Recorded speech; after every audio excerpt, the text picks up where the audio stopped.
aula de hoje, teremos um convidado especial. Vitor Eloy da Fonseca, especialista em saúde pública, foi consultor nas agências da ONU, Unesco, UNAIDS, UNODC e OPAS. Hoje falaremos sobre a introdução ao sistema de saúde no Brasil. Olá, meninas, tudo bem? Trabalhei no Ministério da Saúde, nessas agências, são agências da ONU, tem 14 agências. Cada uma delas trata de um assunto específico.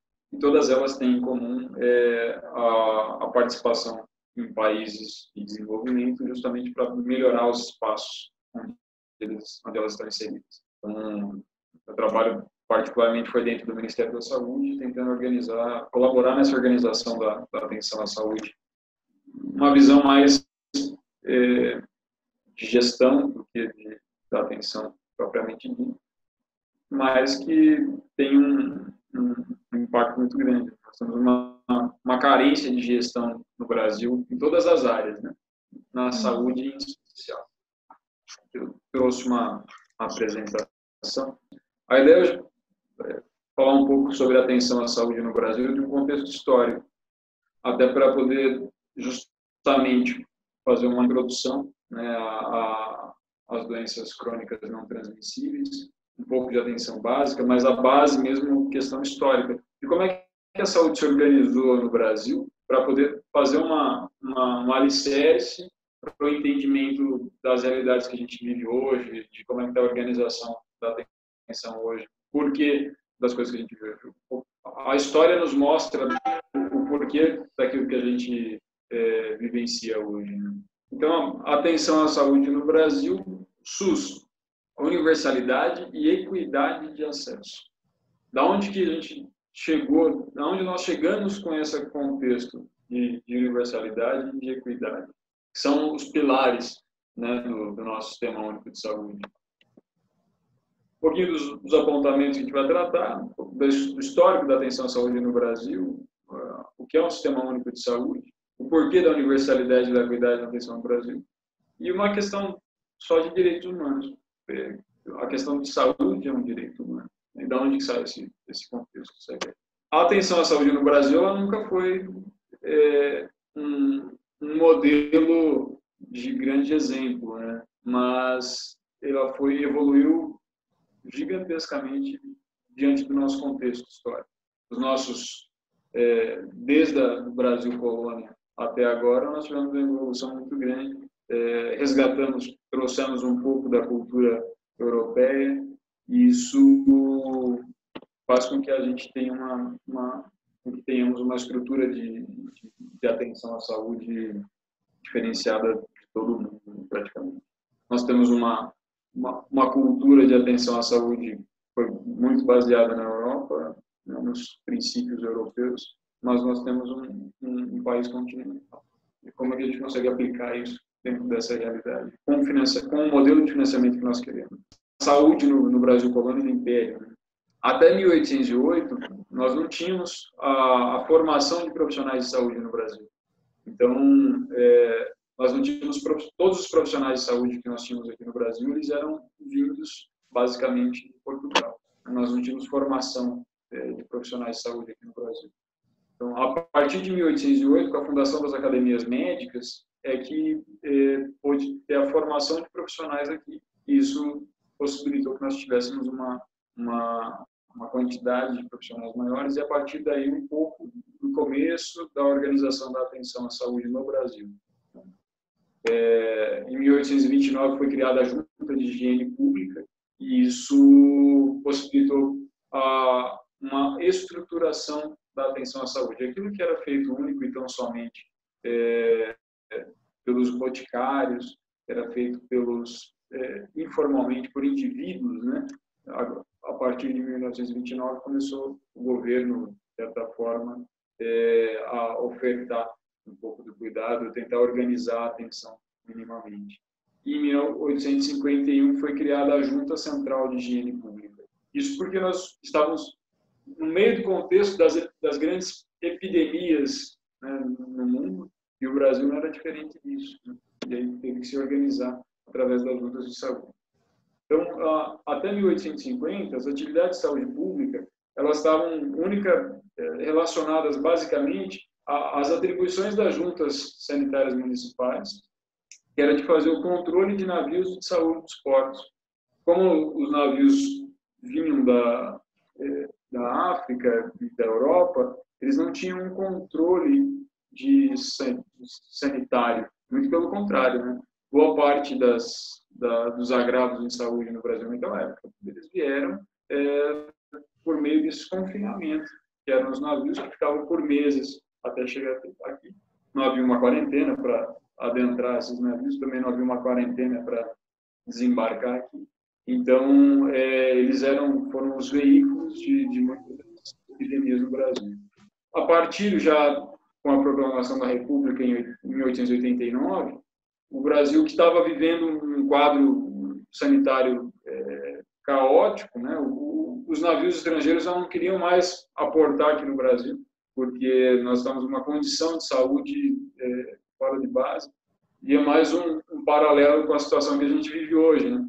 Que hoje, no histórico, no jornal, os países da América do Sul estão fechando a barreira com o Brasil porque não querem. Nós somos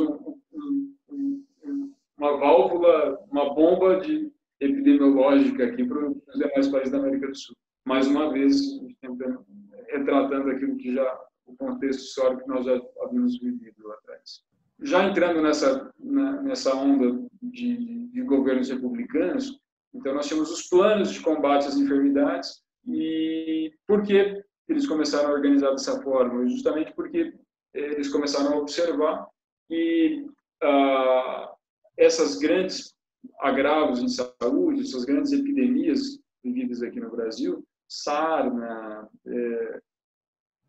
doenças de pele, entre outras, elas estavam prejudicando a vida produtiva, né, ou a vida útil do trabalhador. E aí, então começou a mexer na economia, vamos começar a prestar atenção. O que a gente pode fazer para melhorar isso aqui não está certo. Até então, como não prejudicava a economia, mais uma vez um paralelo com a nossa realidade hoje, ela não teve atenção devida. Então, a partir do momento que começou a pegar a população em idade laboral, né, inclusive no caderno de vocês, um dos dados bastante interessante é que as doenças crônicas não transmissíveis, elas atingem majoritariamente as pessoas na idade produtiva, em torno de 30 a 60 anos. É a realidade que a gente enxerga, que a gente vive lá de trás, desse grande histórico. E aí, já no contexto de saúde na República, em 1920 foi criado o Departamento Nacional Sistema Único de Saúde Pública, o DNSP. Já começando a unificar um pouco da atenção, organizar isso com uma estrutura só, para poder deliberar o que os demais iam fazer. Isso aponta um pouco da organização da atenção da saúde. Até 1920, 110, 112 anos para começar a organizar a atenção de quem vai fazer o quê, como, quando. Né? E aí vem a preocupação. Já que a gente está organizando, quem vai pagar isso? Que é o grande entrave da saúde. Quem financia a saúde? E aí, em 1923, foi formada a Lei Eloy Chaves, concretização das caixas de aposentadorias e pensões. E ela era uma forma de financiar a atenção à saúde. Ela era mantida com 4% das rendas públicas. Os funcionários pagavam 3% dos seus rendimentos e as empresas pagavam 1% da sua renda bruta. Então, essa foi a primeira organização financeira, né, a primeira organização do financiamento da saúde no sistema brasileiro. As coisas estão começando a se organizar. Aí veio a institucionalização da saúde pública. Em 1930, foi criado o primeiro Ministério dos Negócios da Educação e Saúde Pública. Então, nós já temos um pouco da organização da atenção, com as delegacias, as juntas de saúde pública. Depois veio a Lei Eloy Chaves, que financia isso, essa atuação, quem que vai pagar por isso. Né? E aí, em 1930, veio o Ministério dos Negócios da Educação e Saúde Pública, que vem a regulamentar isso.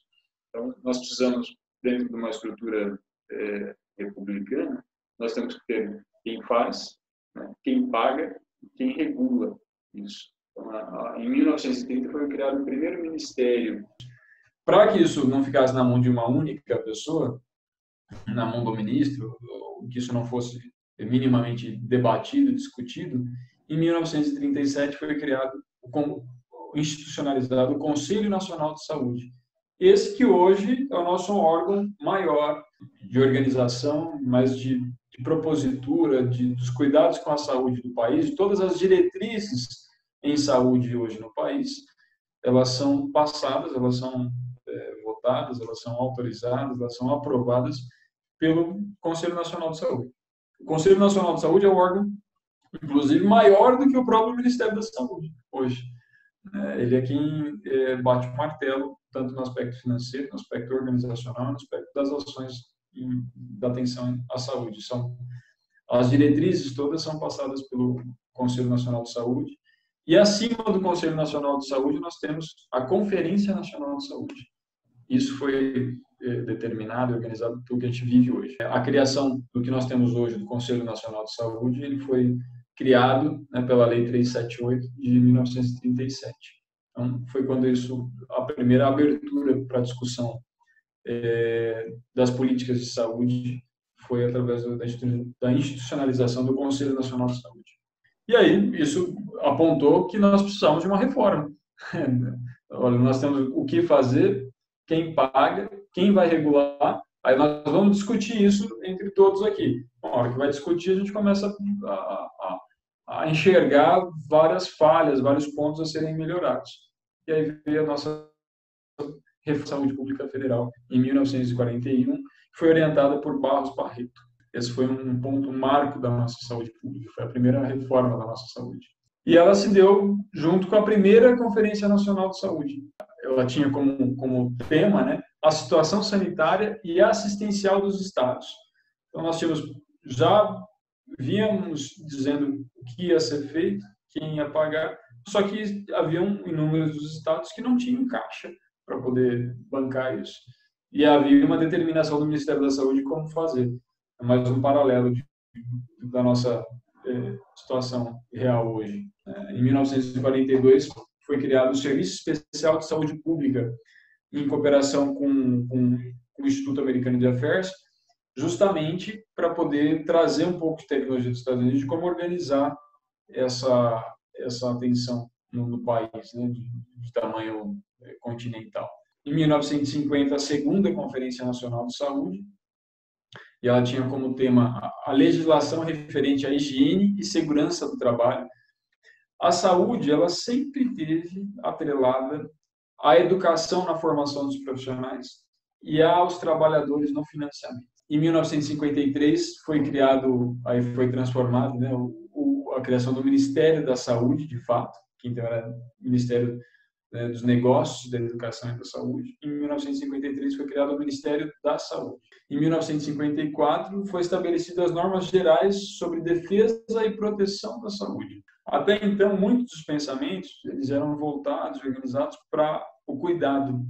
Não tinha o olhar da prevenção, não tinha o olhar era estritamente da recuperação da saúde. E aí começou a organizar isso. E o artigo 1º dessas normas gerais sobre defesa e proteção da saúde era justamente que é dever do Estado, bem como da família, defender e proteger a saúde do indivíduo. Né? Isso é um olhar, um marco, justamente para a gente poder repensar isso. De quem que é a responsabilidade sobre a saúde? Quem é que tem que cuidar?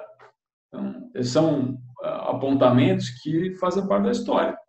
Então, não é de hoje. Se até agora nós não conseguimos responder isso de forma efetiva, ou dar uma resposta efetiva para isso, nós temos que repensar a todo tempo. É uma construção e desconstrução contínua. Isso é um ciclo de construção e desconstrução das políticas públicas, justamente para a gente poder chegar num modelo ideal. Não que nós tenhamos isso estabelecido, mas que ela pode ser melhorada a todo tempo. Em 1956, a criação do Departamento Nacional de Endemias Rurais. Em 1960, transforma o CESP em Fundação de Serviço Especial de Saúde. E aí ele já era vinculado ao Ministério da Saúde. E, na sequência, em 63, é um marco também na história da saúde, a terceira Conferência Nacional de Saúde, porque nela foi definida a descentralização na área da saúde. Aí os gestores começaram a observar que o Brasil, de tamanho continental, não tem condição de ser federalizada a atenção à saúde. Embora nós ainda tenhamos o Rio de Janeiro, que a atenção da saúde no Rio de Janeiro até hoje é do governo federal. Nenhum outro estado tem hospitais federais como porta de entrada, só no Rio de Janeiro. Em 64, o tão famoso golpe militar, e que era justamente essa fase, né, do período militar na atenção à saúde, ele era basicamente burocrático durante esse período, né? Embora tinha uma atenção estruturada, mas ele tinha um olhar menos humano da atenção à saúde. Esse foi um predomínio nesse período. Então, tudo aquilo que vinha sendo construído até a terceira Conferência Nacional de Saúde foi reorganizado nesse período militar. E aí nós tivemos uma fase muito grande que a gente chama de mercantilização da saúde. Então, em 66 teve a unificação dos institutos de aposentadorias e pensões, que é o IAPS, e ele foi para o Instituto Nacional de Previdência Social, o INPS. Se conversar com os pais, né, com os tios, com os avós, eles vão retratar da fila do INPS. Eu lembro da minha mãe, que quando meu pai faleceu, eu precisava ir até o Instituto de Previdência, e ela saía de madrugada de casa para conseguir pegar um lugar na fila que ela conseguisse ter acesso a uma senha para ela conseguir ser atendida naquilo lá. A fila na madrugada era para você ter acesso à senha a hora que abrisse o serviço. Na hora que o serviço abrisse às 7, 8 horas da manhã, eles tinham um X de senhas, sei lá, 100 senhas. Então, os 100 primeiros da fila que chegavam na madrugada poderiam ser atendidos. Quem chegava fora disso não tinha senha, tinha que voltar na fila no dia seguinte. Em 67, nós tivemos a 4ª Conferência Nacional de Saúde, e que o tema foi recursos humanos para as atividades em saúde. Mais um paralelo com o nosso cotidiano.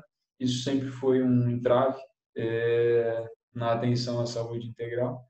A falta de profissionais qualificados, de profissionais habilitados e, sobretudo, de qualificação e de formação de profissionais comprometidos. Mais do que qualquer formação, nós precisamos de comprometimento dos profissionais. Não é ele vai carimbar o dedo dele, picar o cartão e passar o horário dele ali.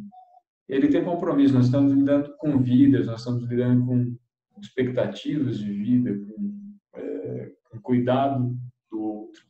Isso é um olhar que tem que ser aprimorado. Em 68, com a lei da reforma universitária, foi criado o Centro de Medicina Preventiva nas universidades. Então, a partir daí, a gente começou a pensar no modelo de prevenção à saúde. E até então, nós estamos focados no tratamento, né, na recuperação da saúde.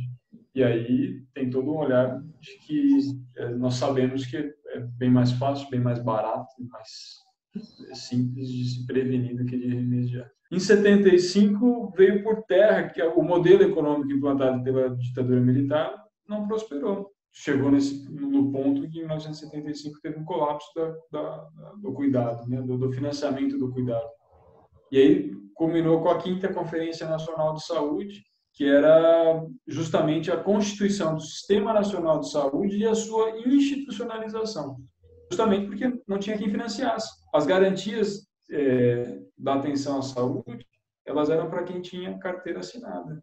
Quem estava fora da Previdência estava fora do sistema de saúde. Precisou ser revisto e a 5ª Conferência trouxe essa integração dessa população. Em 76, o decreto 78.231, ele trata da organização das ações de vigilância epidemiológica e o Programa Nacional de Imunizações. E aí, esse regulamento que estabeleceu as normas relativas à notificação compulsória de agravos. O SINAM, que a gente vive hoje, a lista do SINAM que a gente vive hoje, ele veio em virtude desse regulamento de 76. Então, a partir daí que a gente começou a ter dados, gerar informações. Em 76 também foi implantado o SIM. O SIM, no Brasil, o Sistema de Informação sobre Mortalidade, é um dos SIM que tem maior acurácia no mundo. Existem muitos países que não têm controle de natalidades e de mortalidade. Nós temos. Então, o cruzamento de dados com o SIM, ele nos mostra muitas coisas. Por exemplo, os dados de AIDS. Boa parte dos casos de AIDS, infelizmente até hoje, nós pegamos pelo cruzamento de dados. Então, nós cruzamos os dados de quem pega medicamento, de quem é notificado com HIV, né, no sistema, no SINAM. Por vezes, essa pessoa não está notificada no SINAM, mas ela está pegando medicamento antirretroviral no SUS. Então, o Ministério faz esse cruzamento. Então, pega aquele cara que não está no SINAM, mas está no medicamento. E, por vezes, tem aquele cara que morreu sem pegar medicamento e sem ser notificado no sistema. Então, para a gente poder fazer um batimento desses dados, ter uma acurácia maior, os bancos de dados são cruzados, os dados do SINAM, os dados da dispensação de medicamentos antirretrovirais e os dados de mortalidade.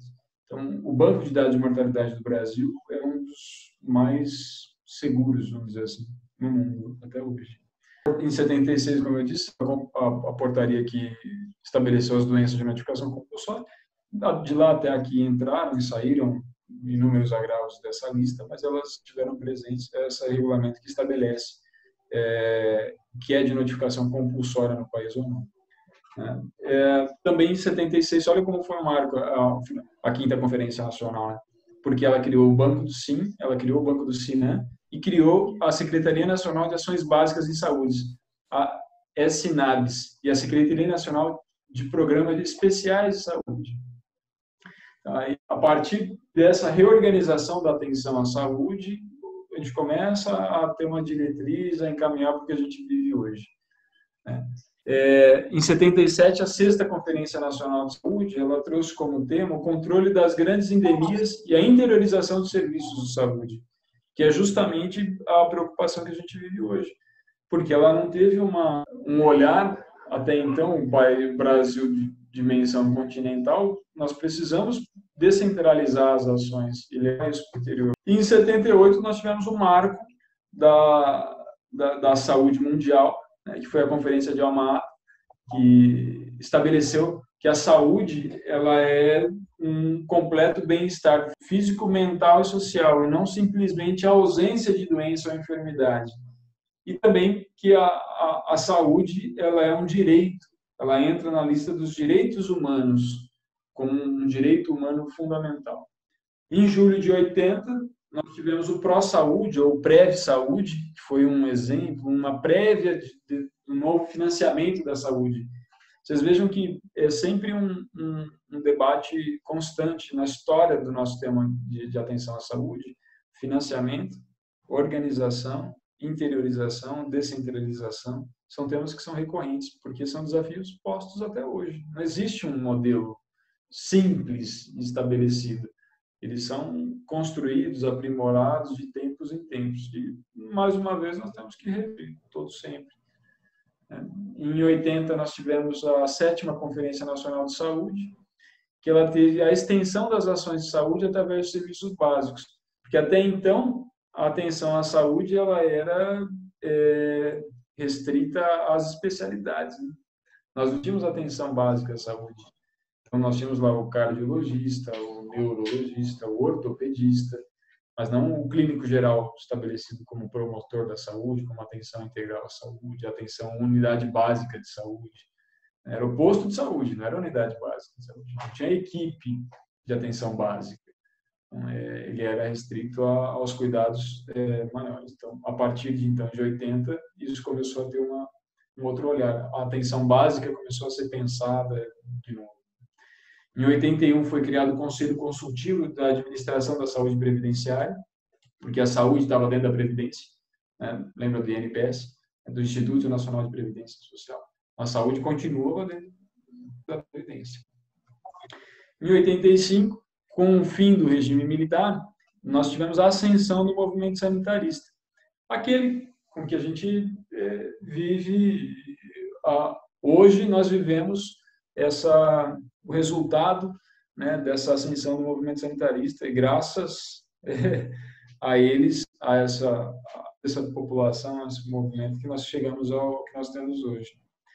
Em 86, nós tivemos a clássica e memorável 8ª Conferência Nacional de Saúde. Essa, ela jamais pode ser esquecida. Então, a 8ª Conferência Nacional de Saúde, ela é um marco do que nós tínhamos de saúde e o que nós vivemos de saúde. Ela meio que iniciou o que é a saúde hoje, né? Hoje, foi ela que está... Então, porque em 86 teve a 8ª Conferência Nacional de Saúde, em 88, deve estar no próximo slide, nós tivemos a reforma da nossa Constituição. E aí veio o modelo que a gente vive hoje. Até então, nós estamos falando do que era passado. Nós estamos chegando no presente. Em 86, com a 8ª Conferência Nacional de Saúde, teve toda essa renovação desse arcabouço institucional, a separação do que era da saúde, da previdência e da saúde, porque ela estava atrelada dos dois, e a aprovação de um sistema único de saúde, que é o que a gente vive hoje. Esse é um desafio gigantesco. Então, em 87, foi estabelecido o SUDS, né, que é uma prévia do SUS. Né, ele já tinha alguns princípios de universalização, de equidade, de descentralização, de regionalização, hierarquização e a participação comunitária. Porque nós, como nós vivíamos no regime militar, a participação comunitária era impossível. Ou podia estar no papel, mas, de fato, ela nunca existiria. Né? Então, a partir de 87, então, em 86, com a 8ª Conferência Nacional de Saúde, foi um marco.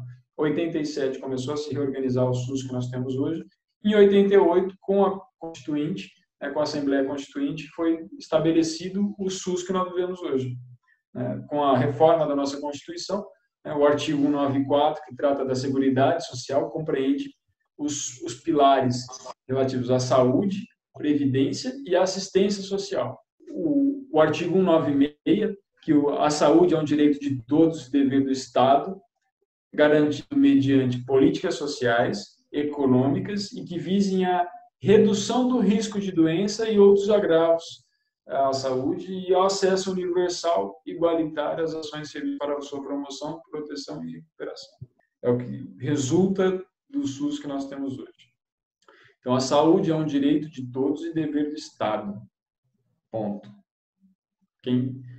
Nas ações judiciais, a cláusula que bate em cima do artigo 196 da Constituição. O Estado é que tem que prover a saúde da população. Ele é garantido por meio de políticas sociais, econômicas e que visem a redução do risco da doença. Então, você tem que reduzir o risco, tem que promover a prevenção à saúde. O acesso universal, todo mundo. O Brasil é um dos poucos países em que temos acesso universal à saúde. Qualquer pessoa de qualquer nacionalidade que esteja no Brasil, ela tem acesso com os mesmos direitos que qualquer um de nós brasileiros. O artigo 198, que trata da organização da saúde. Ele trata que o SUS tem as seguintes diretrizes: a descentralização, o atendimento integral e a participação da comunidade. Isso é um desafio que não tem outro precedente na história do sistema único de saúde no Brasil. Até então, só com a Constituição de 88 que nós delimitamos que o sistema de saúde ele seria descentralizado, né, com direção única em cada esfera de governo. Então, quer dizer que a esfera federal dá as diretrizes nacionais, cada estado faz a sua diretriz, cada município a sua. O atendimento ele é integral, com foco nas atividades, nas ações preventivas, sem prejuízo das ações assistenciais, mas com foco nas ações preventivas. Então, a prioridade é a prevenção, no cuidado integral. E o terceiro pilar, que é muito importante, e vale até um curso, um debate só sobre ele, que é a participação comunitária. O brasileiro em si, ele não sabe o poder que ele tem. E veio, através disso daí, foi criado o Sistema Único de Saúde que nós vivemos hoje. Ele é constituído pelo conjunto das ações e serviços de saúde sob a gestão pública. Ele está organizado em redes regionalizadas e hierarquizadas de atenção à saúde. E ele não tem uma estrutura isolada de promoção dos direitos básicos, mas ele é integral. Ele trata de toda a integralidade das necessidades do sujeito, enquanto sujeito de direito, a integralidade da atenção como um todo, porque ela tem que pegar todo o contexto de prevenção, de promoção, de cuidado assistencial.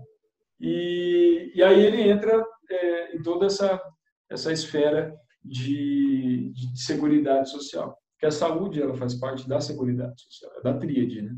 Da assistência social, da saúde, da educação. Essa base, né, da atenção, do cuidado do cidadão, do indivíduo. E aí, o que regulamenta, o que está estabelecido pelos artigos 196 e 198 da Constituição, é a Lei 8080, de 1990, que ela institui o Sistema Único de Saúde e ele estabelece de como é que ele vai ser organizado. Então, a nossa Constituição estabeleceu o que é o Sistema Único de Saúde, né, quais são as diretrizes macro, e a Lei 8080 vem regular isso, como é que ela vai ser organizada, como é que isso vai acontecer. E quem vai fazer o quê, e que isso é descentralizado, que são as ações estaduais, municipais, eles vão definir suas diretrizes, e como é que isso vai ser replicado dentro dessas esferas. E também que tem a saúde suplementar. Fora isso tudo, nessa hierarquia aqui, nós temos um paralelo que é a saúde suplementar, que é da rede privada. Ela também é regulada pelo Ministério da Saúde, mas ela tem uma atuação que permeia tudo isso daqui. E a Lei 8080, ela que trata da universalidade do acesso, da integralidade da assistência e dos princípios que eu acho mais fabulosos do SUS, que é a equidade. Então, a descentralização é política administrativa, por Estado para município, em cada esfera de governo. Cada um tem as suas diretrizes financeiras, de financiamento, de repasse de recursos financeiros, de como é que isso vai acontecer. Hoje já está bem melhor definido isso, porque caiu as caixinhas, né, que era cada financiamento, em cada setor tinha um financiamento específico. Então, a assistência farmacêutica era o epidemiológico era outro, o sanitário era outro, e tinha recurso travado para cada um desses, e era uma bagunça para você conseguir gerir e cuidar disso tudo.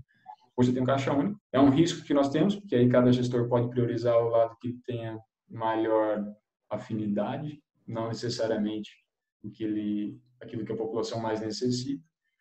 E aí cabe o papel do Conselho de Saúde, que é de definir o que é que vai ser prioritário, porque não é o gestor que define, isso é o Conselho. A regionalização e a hierarquização, porque nós não temos condição, um país desse tamanho, um estado, São Paulo com 630 municípios, como é que você vai regular isso individualmente? Então, você precisa regionalizar, tratar isso de forma hierarquizada, então esse é um contexto disso daí. E a Lei 8142, que trata justamente da participação comunitária. Ela é quem define como é que vai ficar essa questão dos conselhos municipais de saúde. Quem é quem faz o quê, como, quando, que jeito, estabelece as conferências de saúde, conferência municipal, conferência estadual, conferência nacional de saúde, e as participações paritárias dos seus membros. Um pouco desse contexto do SUS que nós vivemos hoje, que é da universalidade e equidade da atenção básica de saúde no Brasil. Rapidamente, a universalidade é aquilo que a gente já tratou aqui dentro do Brasil. Qualquer lugar que você tiver, você tem acesso à saúde. Independente se você é brasileiro, nato ou não, estrangeiro, o que for. O SUS é universal. E a equidade, que é diminuir as diferenças, de tratar igualmente os iguais e tratar desigualmente os desiguais. Quem precisa de mais vai ter mais, quem precisa de menos vai ter menos. É o equilíbrio. Isso é equidade. Da universalidade, qualquer um pode ser tratado, né? Da descentralização, né?